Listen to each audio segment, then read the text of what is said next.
Happy Monday. It is March 23rd. Thanks for tuning into the Real Texas Radio podcast with your host, Bronin. Got a lot to talk about today, mostly the shenanigans and chicanery going on at county commissioners' courts around the state of Texas. We've got convicted felons. We've got commissioners insulting the public, calling them names that would get a Republican canceled, but that you're allowed to say if you're a Democrat. And of course, we got to talk about the mental patient from Harris County. So before we dive into all that, if you haven't already, please make sure, like, subscribe, follow, download the Real Texas Radio podcast from wherever you stream. Please give the show a like. It makes a big difference. And you can follow me on X at RTR_Bronin, RTR_Bronin. Let's go ahead and get into it. All right, now, you're listening to the Real Texas Radio podcast. I'm your host, Bronin, just a fed-up taxpayer bringing you all of your Texas, local, and national news.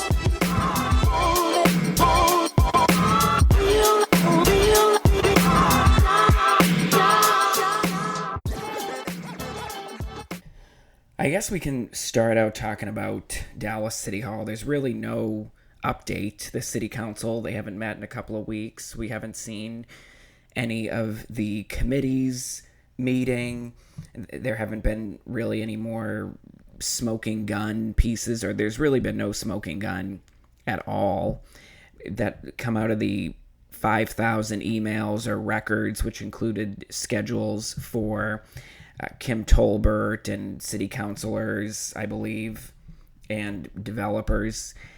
It really, I mean, Robert Wolonsky, if you follow his column in the Dallas Morning News, he put together a few interesting tidbits, but I'm guessing at this point, I think he's had the emails for several weeks, and there was speculation that, there could be more bombs coming. There could be more.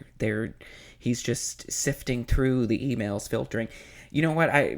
5,000 pages, I know it's not nothing, but I think even one decent veteran reporter, commentator should be able to get through that fairly quickly and write a few pieces on it. And that hasn't happened. So I'm guessing there's not much more there. I'm also guessing apparently these emails included few redactions, very few. And I don't know how long it took to get the emails when the open records request was filed, if it was in 2025 or if it was in 2026. But typically, if you file an open records request and the agency where you requested the information, they provide it fairly quickly in a fairly timely fashion, in terms of as quickly as government in any of its forms is going to move, then they're probably not giving you a whole lot of juice. There's probably not a whole lot of dirt if they're offering it up without putting up a fight. So the weird thing is just, again, why the big secret? Why is it a big secret about, that we're talking to the Mavs about downtown, we're not talking to the Mavs about downtown? There's still, it goes back to the column that I published a few weeks ago.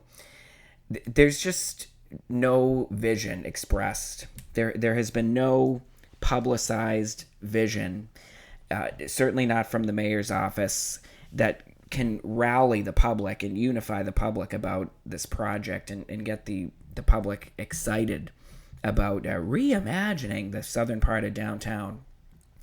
So maybe, I don't know if we're going to get any updates this week at the city council meeting, or it looks like the pro sports ad hoc committee, whatever the hell it's called, that Bagman, Chad West chairs, they're just going to be hosting an executive session to talk about Project X. They can't tell the public about Project X, whatever that is. It's really just ridiculous. And the whole City Hall debate, should it be sold, should it be demolished, should it become a new arena, should it be something else? Is the repair tab actually $1 billion, or is it much less? What's crazy to me is there are literally two competing schools of thought. You have on one side the Save City Hall people, the preservationists, which includes a lot of architects, veteran architects, and former Dallas City staff who worked in the building for many years, claim that the actual cost to repair the building, it could be measured in tens of millions of dollars. And then you've got these independent experts, these firms who are globally recognized, prestigious firms who completed the alleged independent assessment. They come up with $1 billion figure. And of course, they're including costs like relocating the staff for 5 years, which means leasing hundreds of thousands of square feet of office space in a building that's likely the same age as City Hall or maybe even older, but has been better maintained over the years. So it's just hard to grapple with that as an ordinary citizen. Who is being truthful here? We can't get real costs associated with the building to a degree of fewer than $800 million worth of difference. It's just crazy. So I guess the architect preservationists would claim that the city staff doesn't need to relocate and that any repairs that need to be done could be completed with staff on site. I don't know about that. I know the asbestos argument now that is permeating the air, no pun intended, and that's put a lot of fear into people, and it's giving, I think, the city councilors who really want to leave, who really want to abandon the City Hall building, it's giving them the coverage to do so, claiming that the asbestos would just jeopardize the health of them and all the city staff and the public, and you just can't operate in the building with asbestos. So, if true, I don't know. I don't know how much concrete they need to dig into. But one thing that I can tell you they're doing is they're laying a foundation to raise your property tax rate. Yeah, yes, that is right. And it seems like just a few months ago, it was back in September, that the city council approved the budget for fiscal year 2026, which shaved a fraction of a penny off of the property tax rate for the Dallas taxes, which, again, they are much, much higher than peer cities, including Fort Worth, including Austin. And they most of the council, they did not want to shave the fraction of the penny off of the rate, by the way. And they even, most of them would have been fine with raising the rate. And I can just tell you right now, just looking at condo sales in my immediate zip code that are selling for significantly below asking price. I mean, the condo market has just been in the toilet for years. So I don't see how the county is going to be able to justify doling out appraisals that are higher this year than the previous year, but they are an audacious organization.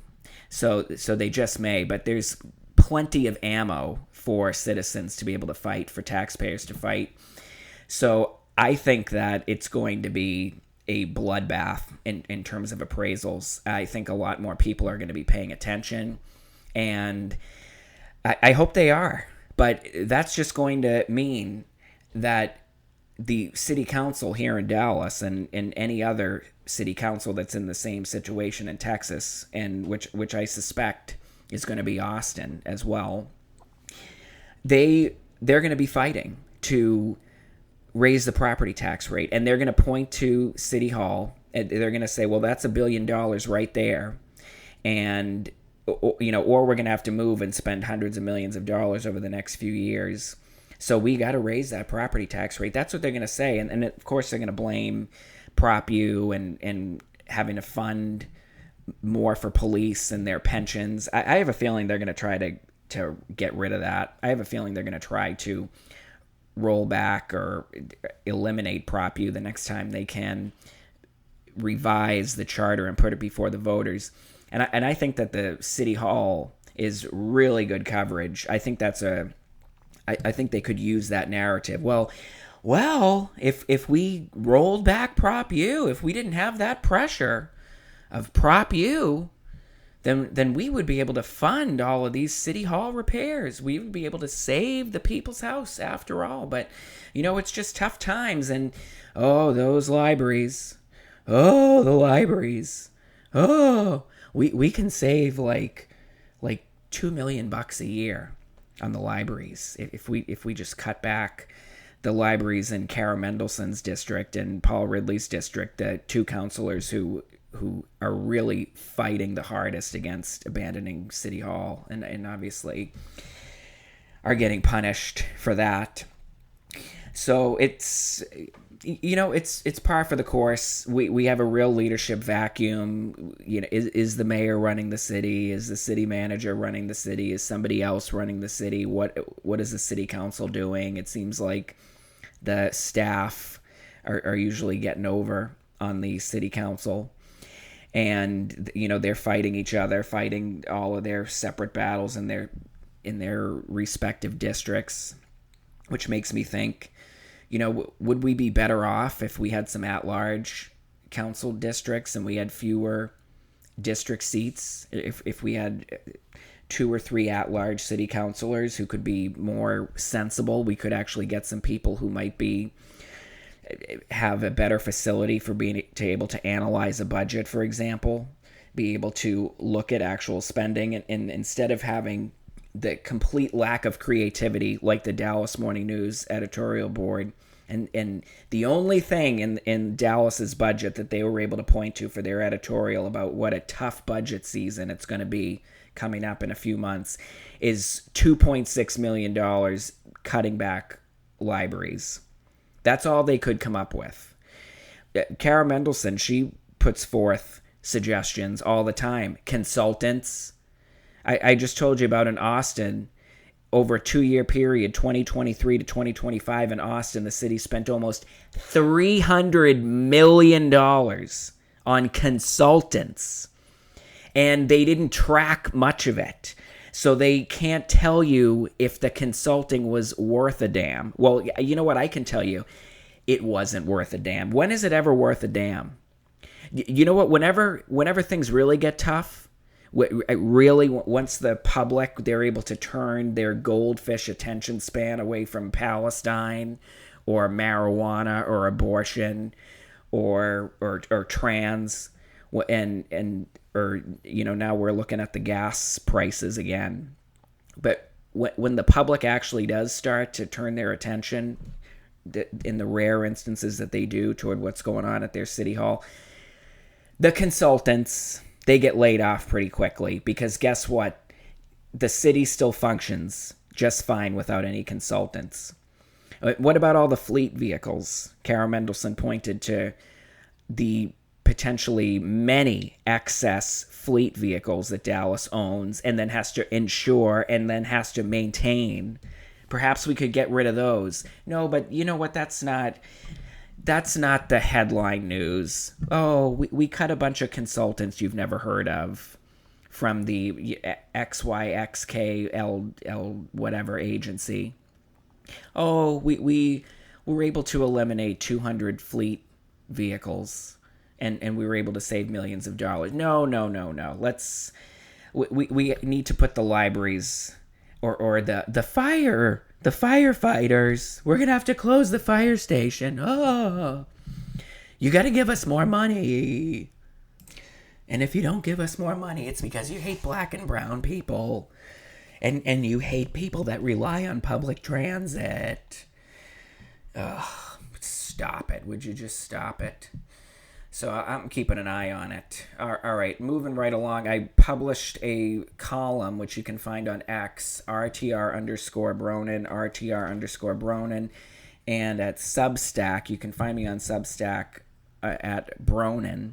Bronin.substack.com, I think it is. And I titled it "The Ides of March Savaged Democrat Commissioners' Courts Around Texas." And I included Dallas County, I included Fort Bend County, which is southwest of Houston, which includes Harris County, which, of course, we had to talk about the updates there. And let's start off. I actually have a couple of sound cuts from the Dallas County Commissioners Court, which they met on St. Patrick's Day last week. And during the public speaker period, most of the speakers who showed up, they were poll workers or election judges here in Dallas, or somebody from the League of Women Voters showed up as well. But it was mostly black women, who I presume would all be Democrats if you're a black female poll worker in Dallas. And after, particularly Commissioner Andy Summerman, who is being challenged by a Republican, I don't know how that's going to work, but it's really bad. We have just one party rule on the Dallas County Commissioners Court, and it would be great to get a Republican in there, but he just bashed Republicans, blames the Republicans for any kind of voter confusion, alleged voter confusion on the March 3rd primary. And then all these black poll workers show up, and guess who they blamed? Guess who they blamed? The people who actually served throughout the early voting and on election day. And guess what? They also blamed particularly the early voting, which that was nothing to do with Republicans. You could vote anywhere in the county, which I don't even know why that's allowed. Why can't you just vote at your polling place, whether you show up early or not? I don't know. Why would you be voting in a different city than where you live? That doesn't make any sense to me. But, convenience.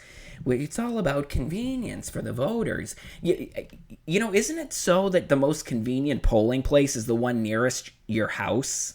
Isn't that how it works? That's how it's always worked for me. I've lived in 3 different states, by the way. So here, this is one poll worker, and this is actually, you're going to hear the end of her remarks. And then I just want you to hear what John Wiley Price, the longtime commissioner, he's been on the court 41 years or so, just listen to what he says to this woman. Process. And I don't want any more undermining of our election. Thank you. All right. Our last speaker on the elections is Mrs. Diane Tayson. Apparently my mic must not have been working. She's retarded. Follow. He called the poll worker retarded. I think now you could hear it faintly in the cut, but she made a comment to him. I think she may have made a nasty remark. But as the public official, do you think maybe you would rise above the morass, rise above the fray? I guess not. Here's another poll worker, and she spoke also during the public comments at the Dallas County Commissioners meeting. Here we go. My last word is that to the Dallas County Elections Department and the Dallas County Democratic Party, you simply did not fail the election workers. You also failed the Dallas County voters. Thank you for your time. Did you hear that? I didn't hear this woman blame Republicans. I didn't hear her say that Republicans caused chaos and mass confusion during the primary on March 3rd. No, I heard her blame Dallas County and the Dallas County Commissioners Court, which is 100% Democrat represented right now. It has been now for some years. So it just, you need to be looking at home. And if you are listening to this podcast, then you probably are. You're probably paying attention locally, wherever you are, California, Florida. I hope so. And, you know, that's not even the worst. That's far from the worst of what's been going on at these commissioners' courts around Texas. This commissioner, or pardon me, let's start with the county judge, KP George, he's an Indian national, and he was just convicted in court last week for money laundering, an amount of about $47,000. He just decided to transfer some donations from his political campaign and convert them into personal expenses. Just, $45,000. He only makes $200,000 a year as the county judge. And according to his former chief of staff, we're going to get into him in a minute, but the former chief of staff, he testified against KP George during the trial. He copped a plea for his own felonies, which we'll get to in a moment. And he claimed that the county judge struggles with English, the Indian national. Struggles with English and also struggles with being able to use technology. This is a person who makes $200,000 a year. KP George. Oh, who, by the way, has he resigned after being convicted? He hasn't been sentenced yet. He's going to be sentenced on June 16th by the judge.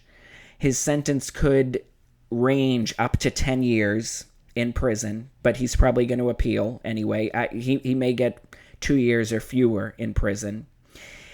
And he hasn't resigned. He has not resigned the position. And he still may not need to resign if he decides to appeal, if it gets to that point in a few months in June. So that is the person who is in charge of emergency and disaster management in Harris County. KP George can't speak English, according to his own former chief of staff, who, by the way, is also Indian. His last name is Patel. I don't know if he was born in the United States, but guess what? So the other element to this is Taral Patel. I believe that's his first name. I'm probably mispronouncing it. We're just going to call him Mr. Patel. He's running for office as a Democrat in Fort Bend for the 3rd precinct on the Fort Bend County Commissioner's Court. Can you believe that? And he used to work in the Joseph Biden administration. He was a liaison. He was a liaison in the Biden administration. And, I was just looking at his campaign website, and... But I'm serious. These are the kind of guys you like to smack in the ass. Yeah, I think he needs one because...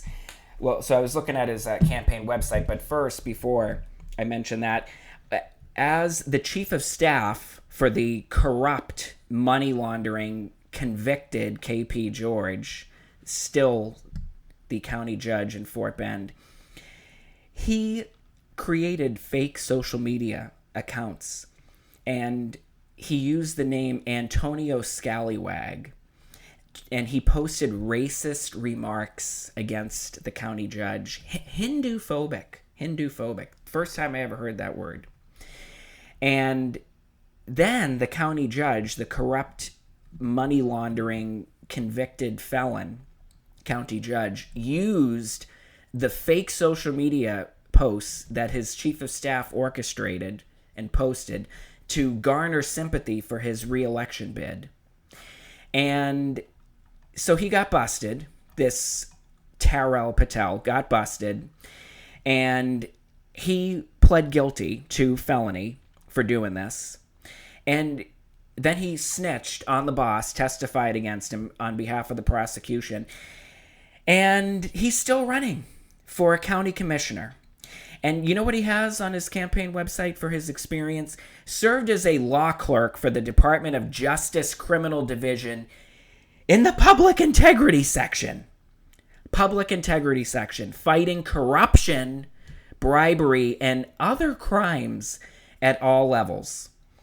In addition to being appointed as a key member of the White House Asian American Native Hawaiian Pacific Islander WHAA and HPI committee. How many letters there are now? They really got to stop with that. We know what you mean, Yeah. I think that cut is going to be in the rotation. I gotta cut it up. I just have it saved. That's on my to-do list. Yeah, when you don't have a producer, the to-do list adds up. So anyway, this is what's going on in Fort Bend, which I've never been to Fort Bend. Sorry, confession. It's southwest of Houston, Harris County. But what a mess! What an absolute mess is going on there. And then I wish we had more updates on Lena Hidalgo, but she was in Europe last week. So after the Houston rodeo, where she basically stole premium tickets for herself and guests valued at $425 or so a piece, she just decided she was going to get the best seats in the house for free. Because, I guess she can't afford concert tickets with her nearly $200,000 per year salary. She gets booted out of the rodeo.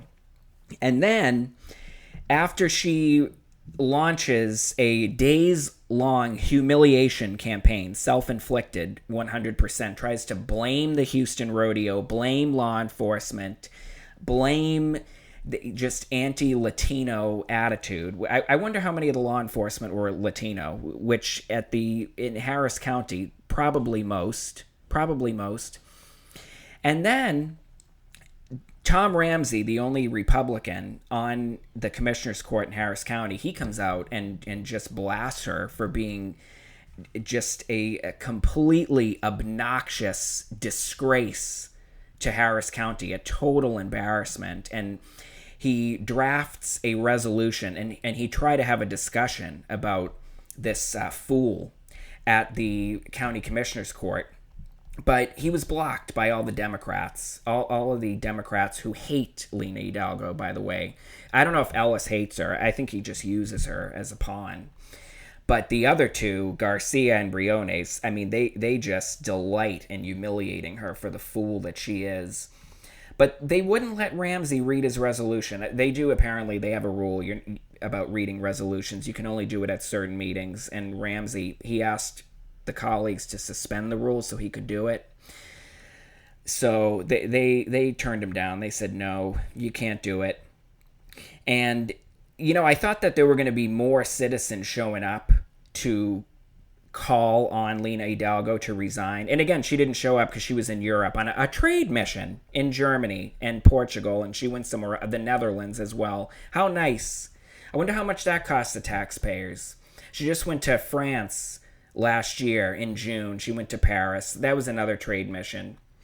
And I don't know how much she bilked the taxpayers for that, but she certainly got, it was in the thousands anyway. And I don't know if she's going to be back. Tom Ramsey, he said the same thing. Actually, you know what? Let's go ahead. I'm going to play a few cuts from the meeting. This was a citizen who showed up, and she's being earnest here. I want to make that clear. She actually seemed to empathize with Lena Hidalgo, and she's being sincere. But she's also pointing out the reality, the safety issue, when you have a self-admitted suicidal mental patient who was recently institutionalized in charge of disaster and emergency management in the third largest county in the United States, which is flood and hurricane prone, by the way. Here's the citizen. Happens in an emergency when she's at the helm. I've been in to commissioner's court many times, especially during the budget season. This commissioner's court has been run so much more efficiently than when she was here. I'm just worried about our safety in Harris County with Lena Hidalgo right now. I don't think she's going to step down. Are there any other steps we can take for her own safety, for our safety, for everyone's safety?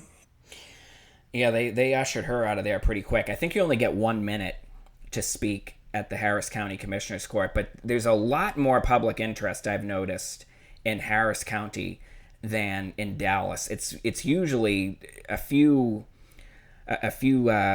people with screws loose will show up to Dallas County. I'm not talking about the election workers who I referenced earlier in the show, but I see a lot of the same people who have a gripe with a constable or something like that, or a fire marshal showing up and just kind of acting a bit of a fool, repeating themselves. But there were dozens at least. The county was voting on a couple of big items, including renewing a contract to to send inmates from Harris County to house them in a jail in Louisiana. And also, Harris County voted to condemn about 8 acres of parkland. Herman Park, I'm not familiar with it. It's over 400 acres in size, but still, they want to expand the trauma center. So that was the big item. They were also voting on some kind of a unionization issue. So there was a lot going on. And Lena Hidalgo wasn't there. She wasn't there. Here's Tom Ramsey. Let's go ahead. This cut runs a couple of minutes. And this is Tom Ramsey getting shut down by his colleagues, trying to denounce the mental patient who's in charge of the court. The suspension of the rule just to read resolution. Yeah. Right. Okay. All right. Thank you. So we'll go on to the next. No, I want to read it. So you need to make a motion to suspend. Let me make a motion to suspend the rules so I can read a resolution. Is that a second? Okay. Motion dies so like I guess I won't be reading the resolution. Y'all get with me and I'll tell you what that resolution says. Okay. All right. Okay, so let's go to the consent agenda. So we're on the same page though. So at business court, we can read, discuss, guess, and the next business court, so everyone comes to. And I'm assuming at the business court, the way the rule works. Commissioner, you have your microphone. Sorry, maybe this is I don't know, what in me type A person, I guess. But just so we're all on the same page, at business court, we can have resolutions, we can read them, we can have guests. And so we know this will be happening on what day? County Attorney Von Bon, can you tell everyone when the next business court meeting is? Let me check. Yeah, and the reason I would ask, and I was fully supportive. This Thursday? Next Thursday. I was fully supportive of us not reading resolutions at court, at general, and we moved that to business court, full recognition. But the reason I would even ask is the extraordinary Houston rodeo that we've just experienced. We've got 2 more days of it. If you hadn't been, you need to go. That's a personal plug to go rodeo. And they've done extraordinary things for the board to have to take the time that they did to deal with the inappropriate activities of Lena Hidalgo at the rodeo. That was the reason why I was asking. So there'll be a resolution. We'll look at that resolution at a business court going forward. But that is the reasons why, and I think I was clear in terms of communicating that with a lot of the press earlier. So thank you for considering it. Yeah, so they shut him down. They're going to kick that down the road till the end of the month. And I didn't capture it in the video. I was watching it live, so I was trying to grab video as it was coming up. And he pointed out, Ramsey, he was like, well, or Commissioner Ellis said, well, why don't you wait till she's here, meaning Hidalgo. And Ramsey replies, well, she doesn't show up on a regular basis. She hasn't shown up to the last 3 meetings or so. And, her record from 2024, I just came across that as I was writing my most recent column, which, again, you got to check that out on Substack and X. In 2024, the same year that she bilked the taxpayers for $1 million in personal security, she missed over a third of the commissioner's court meetings. She missed over a third of the meetings. She is just really a loathsome, incompetent person who she's got absolutely no business in that position. Well, I wasn't a fan of his at all. He was a deranged person. You mean her, President Trump? You mean her? I think I had that cut queued up for something else, but it's still appropriate. All right, I think I'm going to wrap it up here, but thank you for tuning in once again to the Real Texas Radio Podcast. Keep tuning in, keep listening, and if you haven't liked or followed or downloaded the episodes from wherever you stream the Real Texas Radio Podcast, please do so. It makes a really big difference for an independent, free podcast, and I will catch you on the next episode.